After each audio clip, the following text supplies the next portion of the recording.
குவைத்தில் ஏற்பட்ட தீ விபத்தில் வானரமுட்டியை சேர்ந்த ஊழியர் உயிரிழந்த சம்பவத்தால் கிராமம் சோகத்தில் மூழ்கியுள்ளது. தூத்துக்குடி மாவட்டம் கோவில்பட்டி அருகே உள்ள வானரமுட்டி கிராமத்தை சேர்ந்த வீராசாமி என்பவரது மகன் மாரியப்பன். இவர் குவைத்தில் உள்ள தனியார் நிறுவனத்தில் கடந்த 20 வருடமாக ஊழியராக பணியாற்றி வந்தார். இந்த நிலையில் நேற்று குவைத்தில் ஏற்பட்ட தீ விபத்தில் அவர் உயிரிழந்ததாக கூறப்படுகிறது. மாரியப்பன் இறந்த தகவல் கேட்டு அவர்களது குடும்பத்தினர் மற்றும் கிராமத்தினர் சோகத்தில் மூழ்கியுள்ளனர்.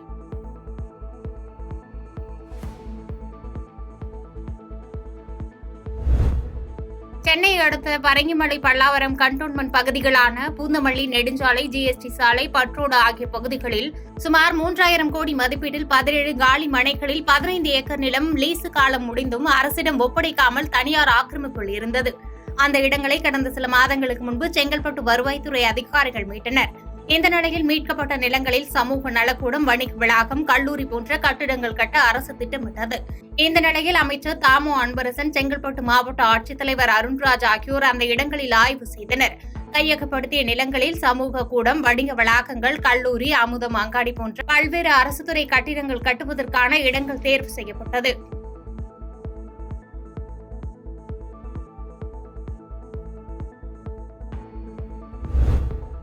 மதுராந்தகம் அருகே பரோட்டா சாப்பிட்ட இளைஞர் மாரடைப்பில் உயிரிழந்த சம்பவம் அப்பகுதியில் பெரும் சோகத்தை ஏற்படுத்தியது.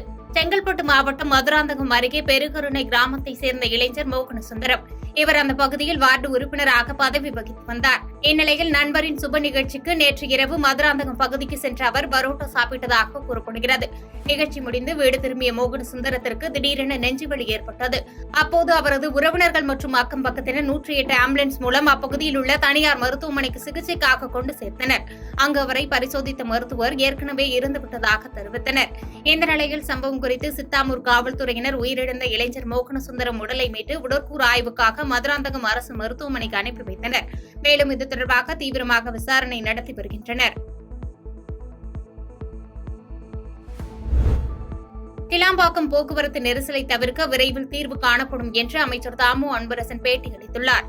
செங்கல்பட்டு மாவட்டம் கிளாம்பாக்கம் கலைஞர் நூற்றாண்டு பேருந்து நிலையத்தில் குறு, சிறு மற்றும் நடுத்தர தொழில் நிறுவனங்கள் துறை அமைச்சர் தாமு அன்பரசன் அதிகாரிகளுடன் ஆய்வுக் கூட்டம் நடத்தினார். கிளாம்பாக்கம் பேருந்து நிலையம் எதிரே ஏற்படும் கடுமையான போக்குவரத்து நெரிசலை குறைப்பதற்காக அரசு அதிகாரிகளுடன் ஆய்வுக் கூட்டம் நடத்தினார்.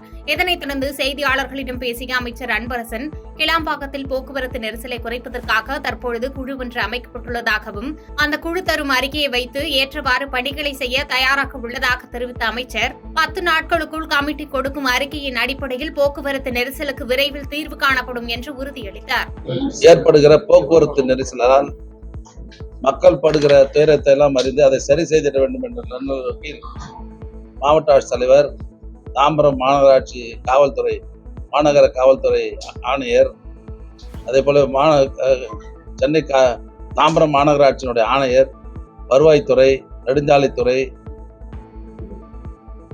போக்குவரத்து துறை போன்ற துறைகளை அதிகாரிகள்லாம் கலந்து இந்த போக்குவரத்து பிரச்சனையிலிருந்து மக்களை எப்படி பாதுகாப்பது என்பதை பற்றிலாம் ஆய்வு செய்தோம். அதே மாதிரி ஞாயிற்றுக்கிழமை சாயங்காலம் இல்லை திங்கட்கிழமை காலையில் பார்த்தீங்கன்னா செங்கல்பட்டுலேருந்து சென்னைக்கு வர முடியாது. ஆக இப்பேற்பட்ட பிரச்சனைகளிலிருந்து நிரந்தரமாக மக்கள் படுபடுகிற அந்த சிரமங்களை போக்கிட வேண்டும் என்பதற்காக இன்றைக்கு இந்த ஆய்வு கூட்டம் நடைபெற்றது. ஒரு வாரம் 10 நாட்களுக்குள்ளாக அந்த ஆய்வு தருகிற அறிக்கையின் மூலமாக சரியான நடவடிக்கை எடுத்து போக்குவரத்து சிக்கலிலிருந்து மக்களை நிச்சயமாக பாதுகாப்போம் என்பதை நான் தெரிவித்துள்ளேன். இப்ப அதுக்கெல்லாம் நடவடிக்கை எடுக்க போறோம். எல்லாத்தையும் இப்ப பேசியாச்சு. அது மாதிரி ஆமணி வண்டி எல்லாம் அங்க நின்றா அது நடவடிக்கை எடுக்கிறோம். பாதகம் செய்பவரை கண்டால் நாம் பயங்கொள்ளலாகாது பாப்பா, மோதி மிதித்து விடு பாப்பா, அவர் முகத்தில் உமிழ்ந்து விடு பாப்பா. அண்மை செய்திகளை உடனுக்குடன் தெரிந்து கொள்ள இணைந்திருங்கள் இயம்நாடு தொலைக்காட்சியுடன்.